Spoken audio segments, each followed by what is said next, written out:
Hello, everybody. I'm Denise Koch. And I'm Vic Carter. A new era tonight. After weeks of dealing with scandal, Mayor Young had a healing message for the city. His inauguration comes exactly 1 week after Catherine Pugh's resignation and 2 weeks since a federal raid on City Hall. WGC has team coverage of the ceremony and what's ahead for Baltimore. We begin with investigator Mike Helgren live at the War Memorial Building with a message from city and state leaders. Mike.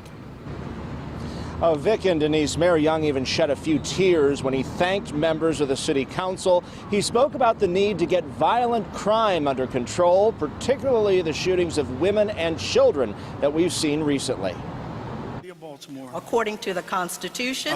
According to the Constitution. Jack Young never aspired to be mayor. Congratulations. Thank you. But for the second time in his long career, he stepped into a leadership position when scandal struck Baltimore city government. I've enjoyed working alongside you for many years.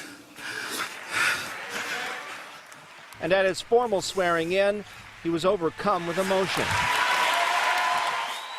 Young is a native of East Baltimore who was first elected to the city council 23 years ago. To walk, to play, to crawl.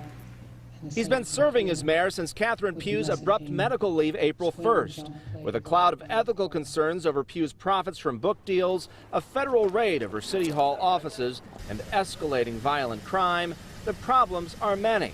But on this day, the optimism runs high. There is a spirit among the people of Baltimore that no matter how bad things might be, how dark it may look, how deep the pain may cut, that they find a way to get up every day and have the hope and the belief that God will change things. Young plans to serve out the remainder of Pugh's term, which expires next year.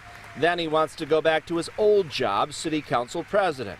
At his swearing in, state and federal leaders publicly pledged resources to Baltimore City. Together, we must all rededicate ourselves to addressing the violent crime crisis. An old face at City Hall, getting a ceremonial new start. We're in this together.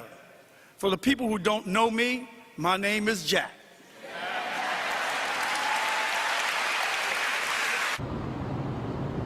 And this swearing in was just ceremonial. Young automatically became mayor last week when Catherine Pugh resigned. Among those in attendance today, former mayors Sheila Dixon and Stephanie Rawlings Blake. Live at the War Memorial Building, Mike Helgren, WJZ. Mike, thank you. Political reporter Pat Warren joins us now with what people are saying about the new mayor. Pat. Vic, we talked to residents around the city, and they all seem to share a vision for a better Baltimore. It's quite a... Baltimore residents are looking for a positive outcome with a new mayor and a better quality of life. I hope that he goes along with what he says he's going to do, okay? Everybody always says they're going to do this and do that, and they don't do what they say, okay? If he steps up and really does his job, he'll work out to be a great guy. I'm optimistic because Jack is strong. Jack Young is strong. What do you want to see happen for the city? I like to see crime go down. I think the main thing is the crime. I'd like to see improvement. That's what I'd like to see. A fix to the drug problem. I hope to see the city cleaner, brighter, fresher. I hope to see new investments, new housing. I hope to see the malls and the businesses growing. I hope to see a new Baltimore. You know, the poverty, the issues with jobs, and an honest leader. That would be great. We need to improve our schools. Just programs being implemented that are actually helping people who are in the city, people that are from the city, people especially that are in low-income areas. And the hope is, as mayor, Jack Young can get it done.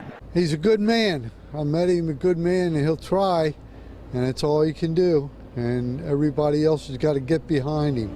Everybody, just not the council, but all the citizens have got to get behind him. Despite the bumps in the road, residents are still optimistic. And not only can he not do it alone, he also has a shorter period of time to start making some inroads because, as you heard, he doesn't plan to run for mayor in 2020. I'm Pat Warren reporting live for WJZ.